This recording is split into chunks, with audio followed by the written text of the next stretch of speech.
Dua orang pelaku nekat mencuri sepeda motor yang terparkir di halaman sebuah kantor di Tanjung Priok, Jakarta Utara. Berdasar rekaman CCTV, pelaku beraksi dengan mematahkan kunci stang dengan kaki terlebih dahulu sebelum membawa kabur motor incarannya.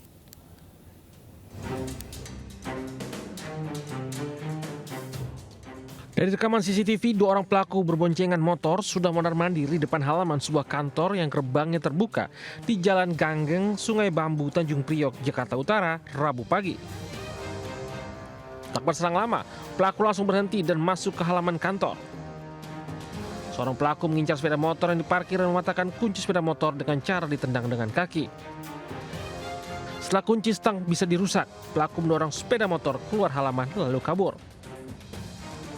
Sebelumnya pelaku pernah melakukan percobaan pencurian sepeda motor meski sudah merusak rumah kunci sepeda motor namun gagal dibawa kabur. Akhirnya ngarah ke sini. Kebetulan di sini ada motor dua antara Honda Revo dengan Honda Beat. Yang diambil ternyata Honda Beat. Tapi kuncinya udah posisi kunci stang sih dan ada kunci ganda. Tapi kebetulan mungkin trik dia matahin kunci stang terus langsung kabur lewat pintu sebelah sini. Itu pelaku kalau dilihat dari CCTV berapa orang bang? Dan caranya matahin stang itu gimana? Ditendang dia. Karyawan kantor sudah melaporkan pencurian sepeda motor tersebut ke Polsek Tanjung Priok, Jakarta Utara dengan membawa barang bukti rekaman CCTV. Dari Jakarta, Sofian Firdaus melaporkan. Sebuah rumah warga di Kecamatan Turikale, Kabupaten Maros, Sulawesi Selatan dilempari bom molotov oleh sekelompok orang tidak dikenal mengendarai sepeda motor. Belum diketahui motif aksi teror pelemparan bom molotov ini.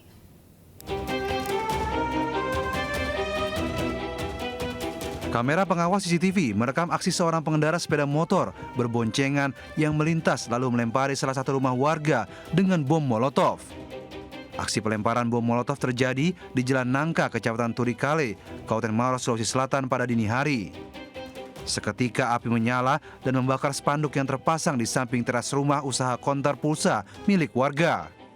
Beruntung penghuni rumah yang mendengar suara teriakan warga sekitar seketika terbangun dan memadamkan api yang sempat membesar. Kurang jelas juga karena tidur juga itu. Ceritanya bagaimana karena nggak bisa tidur. Oh, orang di rumah pada saat itu tidur semua ya Pak De? Semua, iya. Oh, terus yang lihat itu siapa Pak? Ada tetangga yang lihat. Ada tetangga yang lihat. Terus berapa orang Pak?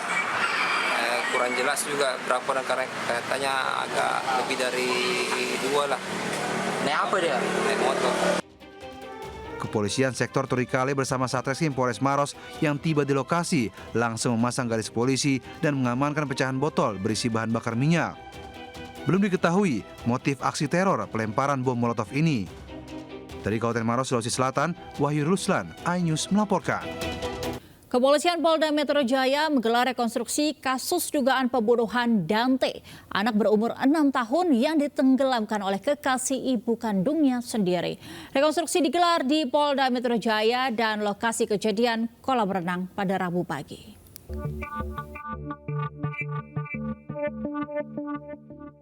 Kepolisian Polda Metro Jaya menggelar rekonstruksi kasus dugaan pembunuhan Raden Adante Halif, bocah berusia 6 tahun yang tewas ditenggelamkan oleh kekasih ibunya. Tersangka Yuda Arfandi dan ibunda korban Tamara Tiasmara ikut dilibatkan dalam rekonstruksi ini. Rekonstruksi dimulai dari gedung Direktorat Reserse Kriminal Umum Polda Metro Jaya yang diasumsikan sebagai rumah tersangka YA sebelum menuju ke kolam renang. Sebanyak 13 adegan telah dilakukan rekonstruksi. Rekonstruksi juga digelar di tempat kejadian, yakni kolam renang di kawasan Pondok Kelapa, Jakarta Timur. Tersangka YA memperagakan 69 adegan saat menenggelamkan Dante sebanyak 12 kali di kolam sedalam 1,5 meter. Secara keseluruhan rekonstruksi, total tersangka YA memperagakan 115 adegan. Tersangka YA juga sempat membantah telah melakukan pengecekan CCTV di lokasi kolam renang sebelum berenang bersama Dante. Ada satu adegan di mana tersangka ini tidak mengakui bahwa telah mengakses CCTV ya melalui browsing di internet untuk mengecek di lokasi apakah ada CCTV atau tidak. Padahal pada kenyataannya si tersangka ini mengakses atau membrowsing, mencari CCTV yang ada di kolam renang sana. Polisi telah menjerat pelaku YA yang tak lain adalah kekasih Tamara dengan pasal pembunuhan berencana. Dari hasil rekonstruksi ini, adakah tersangka lain dalam kasus kematian Dante? Dari Jakarta, LC Casey, Laksana melaporkan. Pemirsa, sebuah agen beras di Jalan Kampung Melayu, Teluk Naga, Kabupaten Tangerang, Banten dibobol maling. Akibat peristiwa tersebut, pemilik toko mengalami kehilangan 60 karung dengan total 3 ton beras. Memanfaatkan tingginya harga beras di pasaran membuat para pencuri nekat membobol agen beras di Jalan Kampung Melayu, Teluk Naga, Kabupaten Tangerang, Banten. Pencurian dilakukan saat agen sedang tutup. Tumpukan 60 karung beras masing-masing berisi 50 kg per karungnya dengan total 3 ton ludes diangkut para pencuri. Selain menggondol beras, para pencuri juga membawa kabur setengah karung bawang putih, minyak curah serta kalkulator jika di total kerugian mencapai 45 juta rupiah. Peristiwa pencurian ini sudah dilaporkan pemilik ke pihak kepolisian Polsek Teluk Naga, Polres Metro Tangerang Kota.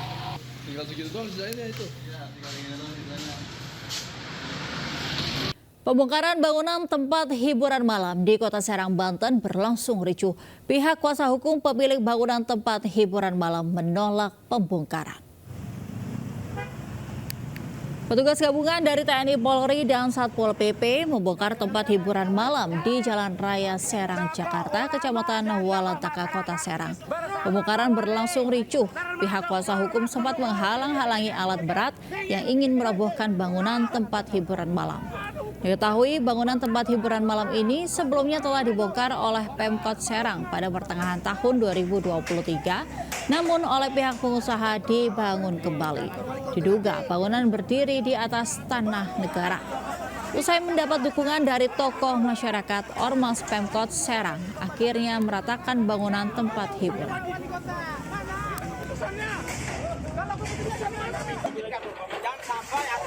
Pemirsa, aksi pencurian ponsel oleh seorang emak-emak di sebuah toko sembako di Bangkalan, Madura terekam kamera CCTV. Pelaku memanfaatkan kelengahan korbannya saat asyik berbelanja di toko tersebut.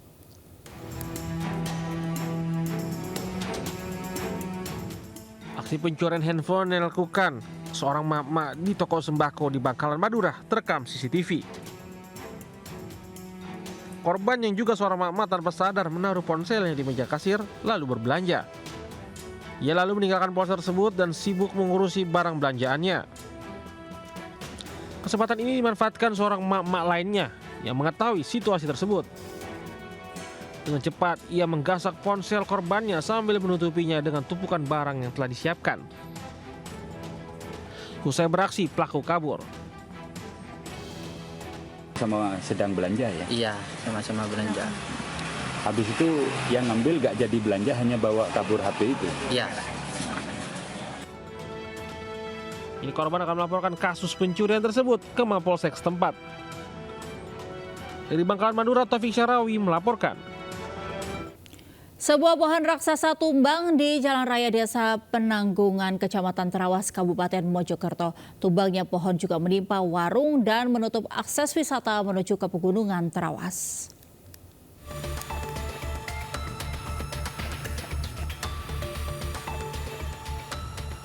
Sebuah pohon jenis bulu berusia ratusan tahun tumbang di Jalan Raya Desa Penanggungan, Kecamatan Trawas, Kabupaten Mojokerto. Pohon tumbang menutup akses jalan penghubung wisata di Kecamatan Trawas. Tumbangnya pohon berukuran diameter 5 meter dan tinggi 50 meter ini terjadi Rabu pagi, disebabkan hujan deras mengguyur kawasan ini. Pohon juga menimpa warung makanan dan minuman yang berada di seberang jalan. Akibat kejadian, warung ambruk dan peralatan masak rusak. Saat kejadian, lalu lintas ramai kendaraan dan warung sedang tutup. Beruntung tak ada korban jiwa dalam peristiwa ini. Untuk sementara akses wisata Pegunungan Trawas dari Kecamatan Ngoro dan sebaliknya hanya bisa dilalui kendaraan sepeda motor. Penyebabnya mungkin kemarin itu tadi malam itu hujan nggak berhenti-berhenti. Terus campur angin nggak? Ada anginnya sedikit, cuma hujannya agak deras. Itu kejadian tapi warungnya buka tutup Pak? Belum buka, tutup. Terus tiba-tiba jatuh atau kena angin atau gimana? Nggak ada angin. Nggak ada angin. Cuma gitu. Tiba-tiba jatuh gitu aja? Ya, jatuh. Polisi dan warga pun langsung berjibaku mengevakuasi pohon agar akses jalan kembali buka. Dari Kabupaten Mojokerto, Jawa Timur, Solahuddin Ainus melaporkan. Hingga akhir Februari 2024, penderita demam berdarah atau DBD di Jepara, Jawa Tengah kian meningkat hingga mencapai lebih dari 500 orang. 12 orang diantaranya meninggal dunia. Tingginya angka penderita DBD di Jepara menyebabkan sejumlah rumah sakit penuh pasien.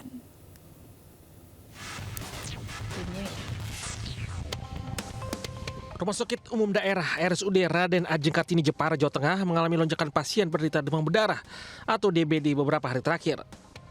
Tingginya pasien DBD yang masuk ke Rumah Sakit Umum Daerah Raden Ajeng Kartini Jepara memaksa sebagian pasien DBD harus menjalani perawatan sementara di ruang IGD karena ruang perawatan telah penuh.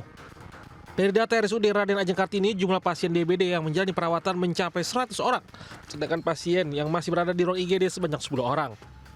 Dari Januari hingga Februari, penderita DBD di Jepara mencapai 553 pasien. 70 pasien diantaranya masuk kategori bahaya karena mengalami dengue shock syndrome. Dari 553 penderita DBD tersebut, 12 pasien meninggal dunia. Sebagian besar dari pasien meninggal dunia merupakan kalangan usia anak-anak akibat imunitas tubuh yang lemah. Ada tanda-tanda bahaya ya, bahkan diantaranya mengalami dengue shock syndrome. Kemudian kita juga ada 12 kematian ya, karena demam berdarah ini yang mana memang banyak atau didominasi usia anak-anak. Selebihnya ada kasus demam denggi, ada 471, sehingga kalau di total ini lebih dari 500. Ya, laporan kewaspadaan di rumah sakit ada 553. Dinas Kesehatan Jepara telah mengambil tindakan dan langkah penyemprotan fogging di pemukiman penduduk. Pencegahan dilakukan dengan cara pemberantasan sarang nyamuk. Di Jepara, Jawa Tengah, Alif Sutarto melaporkan. Pemirsa, bagi pecinta olahan sapi di Jakarta Barat, terdapat kedai makan legendaris lebih dari 50 tahun yang menyajikan sop kaki dan sumsum sapi. Tapi ada yang berbeda nih. Di sini, sumsum sapinya berukuran besar dan langsung bisa digigit tanpa menggunakan sedotan.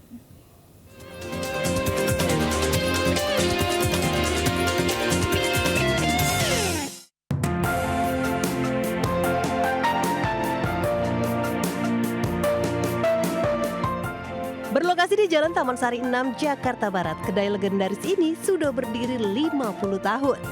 Kedai ini menyajikan sop kaki sapi dan sumsum yang rasanya gurih menggugah selera.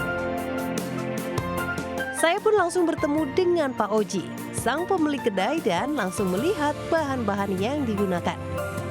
Ini asli dari tulang sapi. Mana?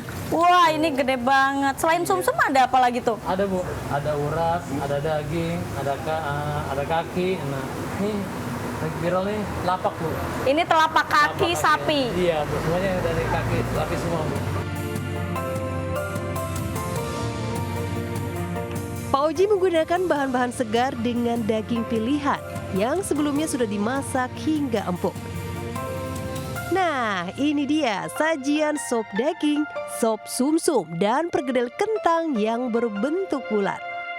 Nah, sobat makan, lihat nih, wah, sumsumnya gede banget. Dan biasanya kalau kita makan sumsum itu kan dihisap gitu kan pakai sedotan. Nah, ini sumsumnya udah dikeluarin, jadi kita tinggal makan. Yuk, langsung kita coba. Nih, lihat sumsumnya langsung bisa dipotong dan dikunyah lembut banget. Isian sop daging dengan kuah kuning ini sangat melimpah. Terdapat potongan daging, tomat, daun bawang, kentang, serta kerupuk emping.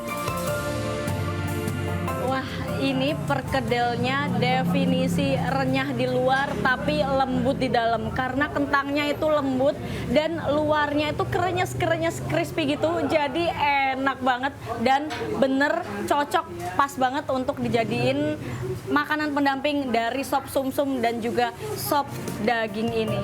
Enak banget, beneran. Kita makan lagi yuk. Satu porsi sop di kedai ini dijual mulai harga Rp27.000.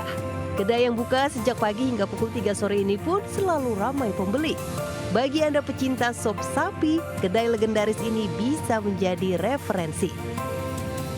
Dari Jakarta, Gisela Nurrahma, Irian Syah dan Dandi Bernadi, Ainus melaporkan. Pemerintah Taiwan tahun